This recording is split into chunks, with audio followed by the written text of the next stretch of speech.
And Sunday to happy Mother's everybody. Day. And happy Mother's Day. All right, so do you want to start, Emily? Yeah, sure. Yeah.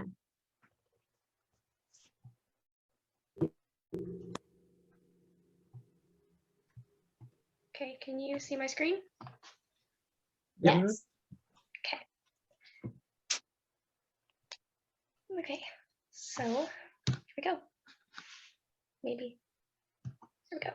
Okay, so once again, hello, and thank you for showing up and being here today with me. I'm very excited. For those of you who don't know, my name is Emily Lockwood. I'm 15 years old, and I'm a fellow mental health advocate. I have an Instagram account where I interact daily with my followers, and I spread positivity and love all towards mental health and wellness with them. That's the account.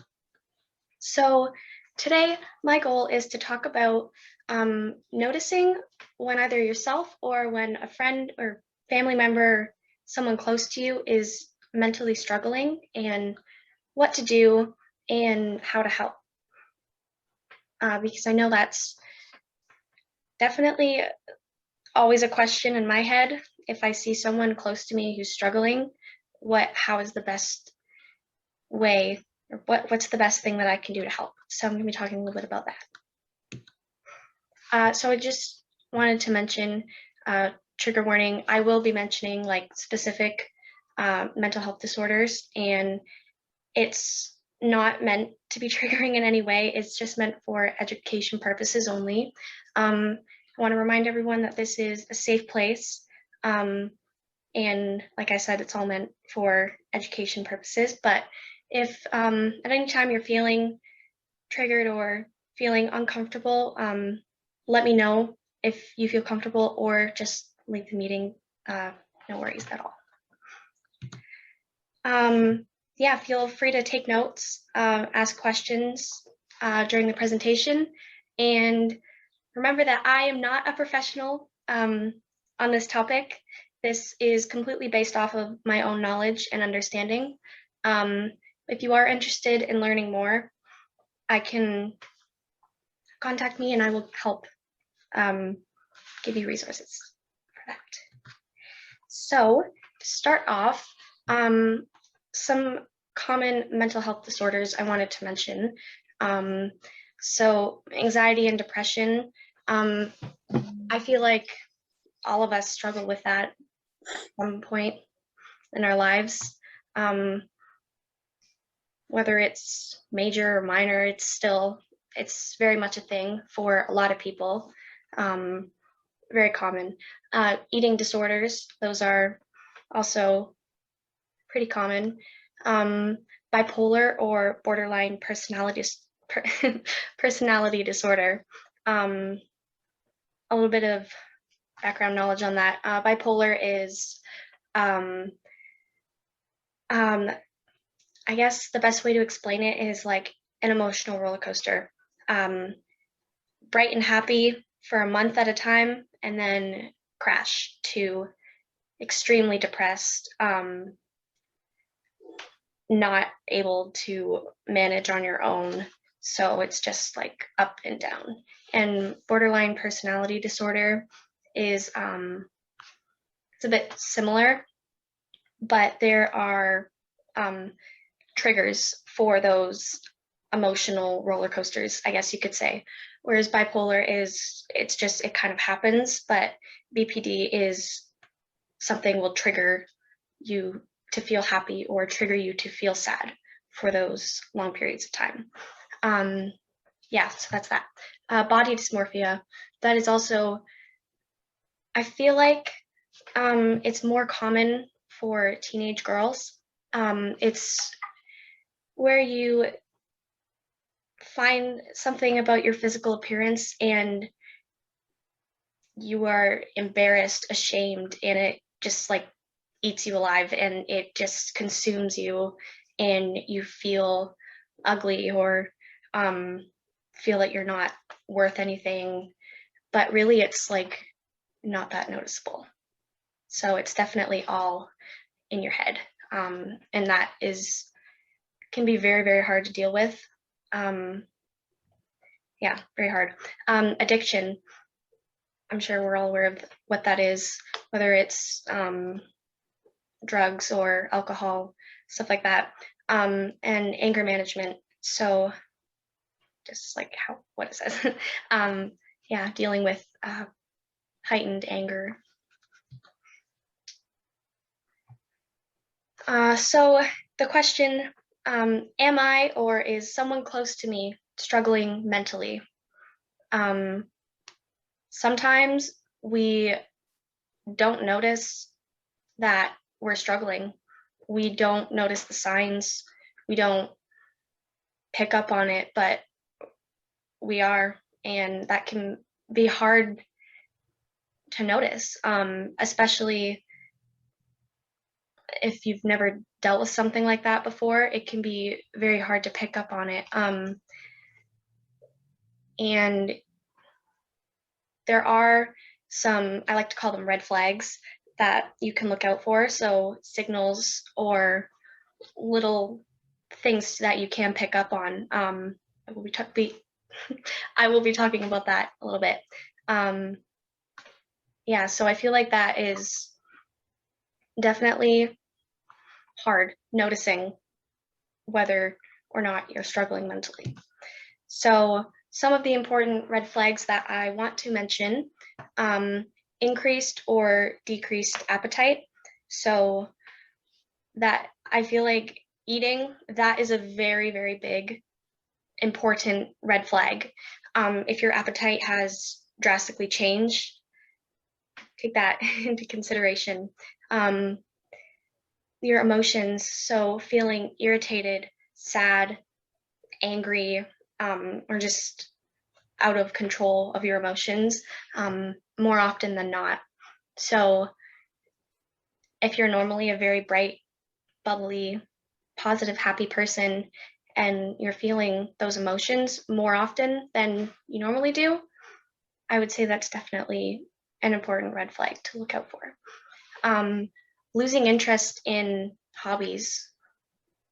If you love to play the clarinet, it's something you've been doing all your life, and you have no interest in it anymore, I mean, that on its own, I wouldn't say is important, but that along with any of these other red flags, I would say that would be important to look out for. No motivation or no drive to do anything, to get out of bed in the morning, to get ready for the day, to do anything during the day. It's also a pretty big one. Acting out or not behaving like you normally do. I didn't want to say behaving like normal, because there's no normal. Everyone behaves different. But if you're not behaving the way that you normally do, whether you are acting out towards other people, or you're doing things that you don't normally do, I would say that's pretty important as well. Low self-esteem, that's a pretty big one as well. Not feeling social or feeling too social. So I personally am a very quiet, reserved person.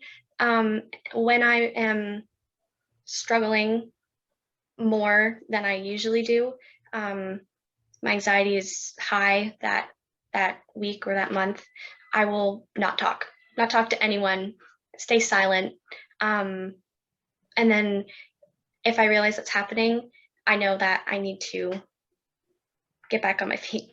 But also feeling too social. So sometimes people just talk and distract themselves from their mental state. It's a way of coping, but it's pushing away what's important. You're pushing away those that what's the word I'm looking for? You're pushing away your issues, and that's not always a good thing. Yeah, and self-harm. In that case, I would say get help immediately from a professional. So what happens when noticing any red flags in either yourself or in someone close to you. First of all, remember, it's okay.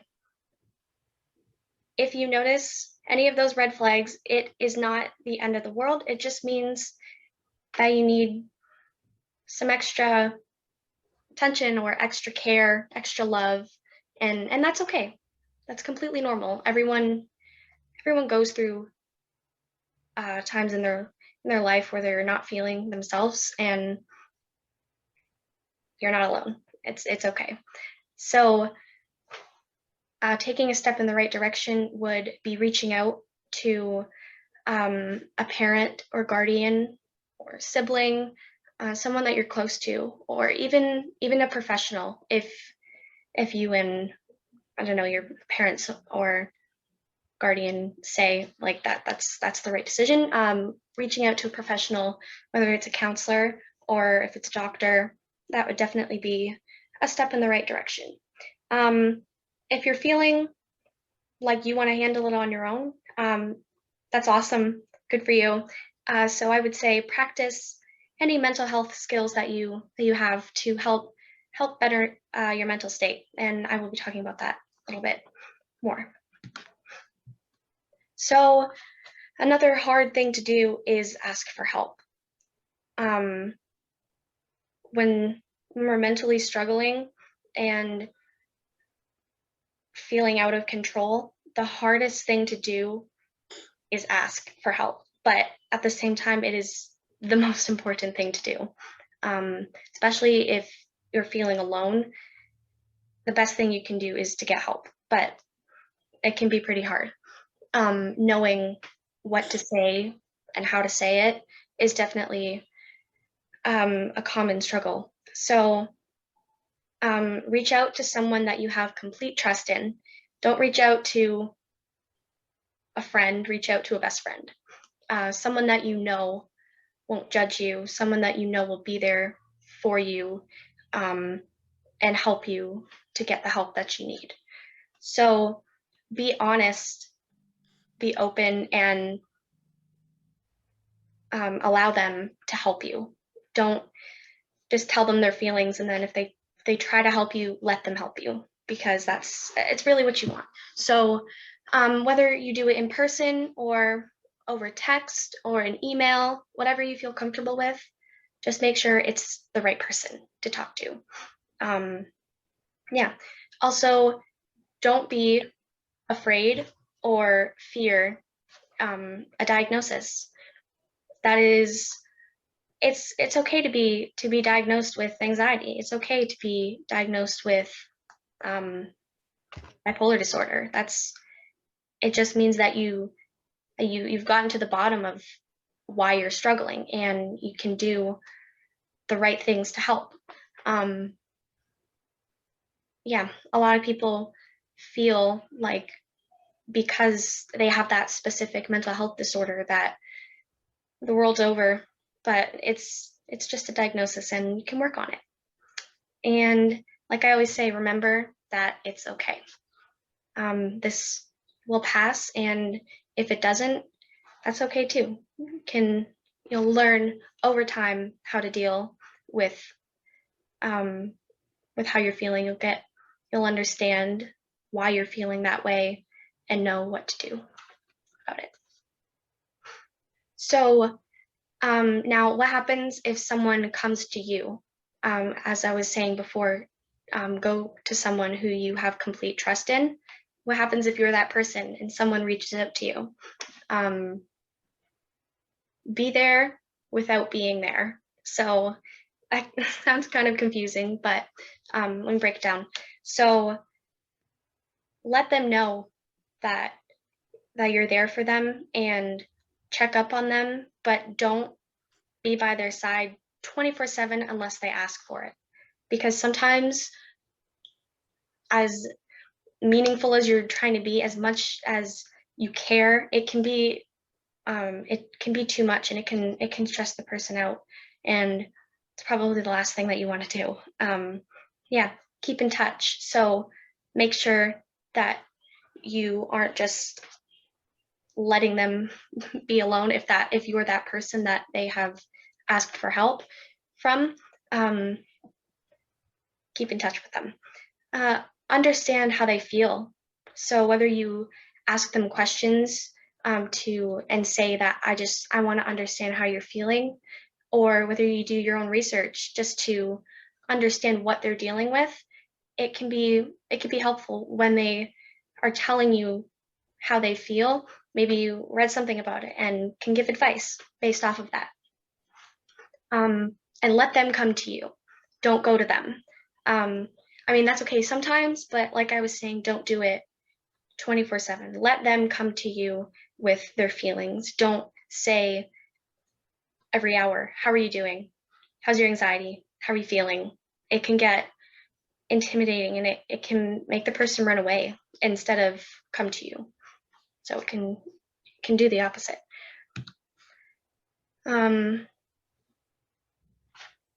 Yeah, so how do you help someone who asks you for help? I think I may have repeated myself. Yes. I have a message. Wait. Hello. Good afternoon. Hello. I'm Mark King, Lion Chair for this outreach. Yeah. I just felt like stopping in for a minute. Unfortunately, your time slot matches my delivery to the homeless and to the shelters, to the outreaches. So I haven't been able to get on, but I did want to thank you for a unique perspective from the youth standpoint. Yeah. It's very intricate, an integral part of an outreach where we need to connect everybody. And I think a lot of times the adults take for granted that we know how it's done, and we try to push that on to the youth. And I think personally, I would like to thank you from me to you, and as a Lion Chair. So I just wanted to take a couple minutes. I have to step out. That's why I asked to interrupt. But I do want to thank you and let you know that it's a valuable service that you're providing. And I think that it's great to see the young people like yourself in Preston. And I believe there's a couple other youth that are involved right now, but I can't remember their names off the top of my head. But as a Lion, I would like to thank you for your participation, for you and Preston as well, because I know Preston's been doing some background work, including interviews of some of the hosts that are involved with the outreach. So anyway, thank you. And I know Lion Sherry was already here, but I just wanted to step in. So thanks everybody for supporting us and participating, and we'll talk to you soon. Awesome. Sounds good. That's good to know. Yeah. Cool. Okay, we can keep going. Is that okay? Yep. Okay. I think I said the exact same thing in this slide. Let them know that it's okay feeling that way. Ask them if they want help from a professional. Sometimes they need that, but they don't know it. So maybe give them that idea. I think a lot of the times what I find, if you're talking to somebody, if you interact with them enough, they get to be comfortable enough that they know, okay, you're not going to be calling me all the time, but if I want, I can call you anytime I need to. Okay. Yeah. I had a situation yesterday where a friend of mine showed up for some advice. Now it had to be advice from Canadian Tire, which that's fine and dandy, but he then sat there for a good half hour on my front porch, just talking back and forth about different things. And it really, really felt good. Afterward, it really felt good just to talk there and sit and communicate in a way of just feeling other than how we've been feeling with this lockdown. Yeah. So it was good. Yeah, it was really, really good. That's awesome. Cool. Yeah. Like I was saying, let them know that it's okay. It will be okay, no matter what happens.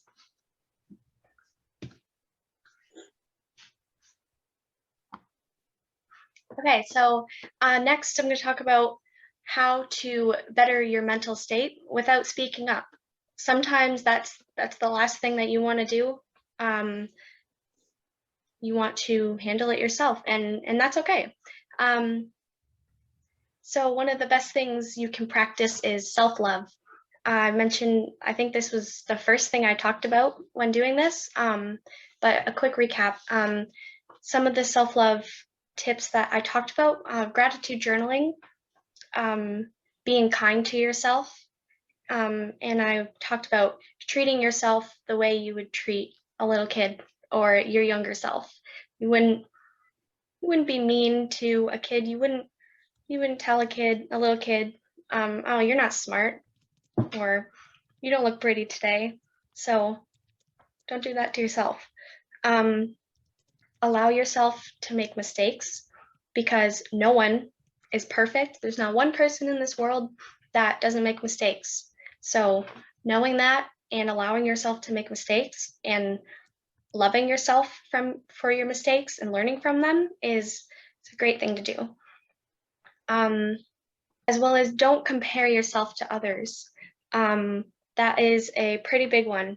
Not seeing someone, seeing how well that they're doing, or they look better than you. That just brings you down. That doesn't build you up. It does the complete opposite. So don't compare yourself to others. As well as positive affirmations, looking yourself in the mirror and saying, I look pretty today, instead of saying, I don't look pretty today. Tell yourself that you look good, or tell yourself that you're proud of what you're doing, or it's going to be a good day, or I am going to have a good day, something like that. And especially doing it in front of the mirror really helps. It's a really good thing to do. Another great way to better your mental state is physical exercise. So Yes, whether it's yeah. doing yoga, working out, even meditations. I mean, I don't know if that's technically considered physical exercise, but I mean, I just put it in there. Going for a run, going for a walk, or just like doing something as simple as like stretching. It's just a great thing to do. Just being active, if you can, is awesome. I repeated positive affirmations. Yeah, that's great too. Yeah, so those are some ways to help your mental health if you want to do it on your own. And I want to let everyone know that I am here to talk to if you need it. My email is there, Instagram, like I mentioned, but I'm not a professional and cannot give actual medical advice, but I can happily help you find someone who can, and I will be there for you every step of the way. So right now I want to do a wellness check-in. I do these every so often on my Instagram page. So take a few minutes and think about how you're doing. If there's anything stressing you out or upsetting you, notice it, write it down, or just keep a mental note and think, how can you eliminate the stress? Or if there is no stress, how can you stay stress-free? What can you do to keep that up? So take a couple minutes, either write it down on a Google Doc or on a piece of paper, or just keep a mental note. The weather? Yeah, the lack of sunshine right now is a pressing thing, because it's just, It makes you gloomy when it's gloomy outside. yeah, yeah. Every time the sun did come out, you were just like, oh, good, the sun's out. You felt a little better. But yeah. Yeah, the sun is definitely a good friend. Yeah. Yeah, so anyone else, feel free to share if you would like. I know school is a big stress for me right now. I'm not enjoying my class at all. So I guess a way I could eliminate that is to take breaks when I'm doing my work. Mhm. I tend to overthink a lot. So I will look at the work that I have to do for that day and go, oh my gosh, look at all this. And I'll try to do it all at once. That is a bad idea. So I think sometimes I like to set actual alarms on my phone. So they will go off every like hour or so. And then it'll say, take a break. And then I have a list of things that I can do on my break. So that's a way I can eliminate my stress. So it's not a subject that you necessarily enjoy as much as others. Is that where you're going with that? Mm-hmm. Yeah, okay, that explains. I understand that. Sometimes I find what I used to do with a situation like that is, okay, let's get it done so that it's done, and then I can enjoy the others. Okay, that's one way of looking at it, but that's just my approach. It's Okay. hard. It's hard for me because I only have one course. Yeah. Oh dear. So that, It's that's all. the It's only thing all. I have to do. Okay. So never Yeah. mind. Okay. All right. So That then is a yes, really good strategy though. then you're probably better to chip away at it bit by bit, bit by bit. Yeah. Okay. Mother's Day is a tough day for me. I have my amazing almost 4-year-old, so that part is great. But my relationship with my own mother is pretty strange. Yeah. Yeah, that's great. Changing your focus and distracting yourself with positive activities and positive things to do. That's great. Especially a day like this would be pretty triggering. I'm very sorry, but keep up the great work. It's a great frame of mind to have. Changing the way that you're thinking can be pretty hard as well. That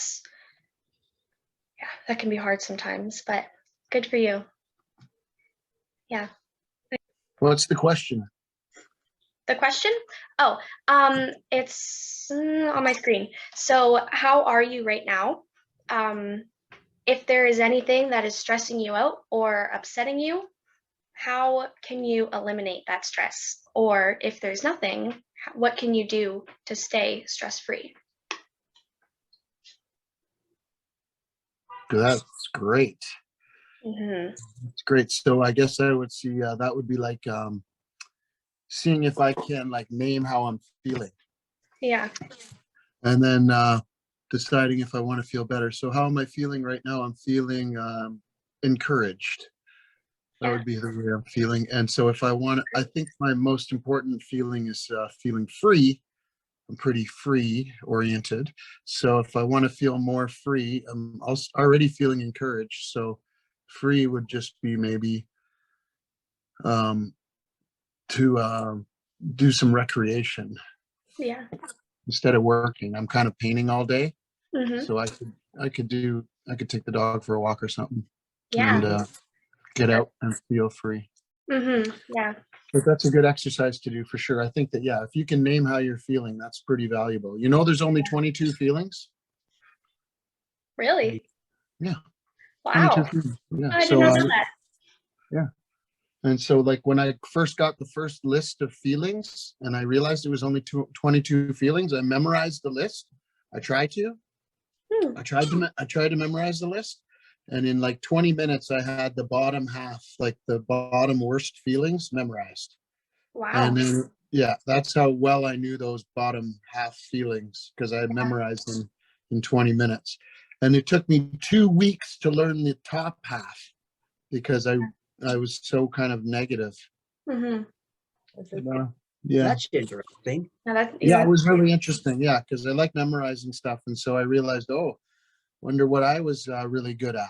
Anyways. But it was easier to memorize the negative ones and Yeah. harder to learn the positive ones. Yeah, because that was my nature. Wow. I'll have to remember that. Wow. That's very interesting. Yeah. Yeah, it's pretty cool stuff. But hopefully if you're able to memorize the negative ones easier, is it easier then to try and help with those or undo them or negate them or counteract them with the positive ones? So let me put it that way. It's a step-by-step process. So you ask yourself the next best feeling thought. So if you're feeling hateful, the next best feeling is anger. It sounds ridiculous, but you might ask yourself a question, what am I angry about? And then when you're feeling angry, you might ask yourself the question, what's disappointing me? And then you might ask yourself the question, what's boring?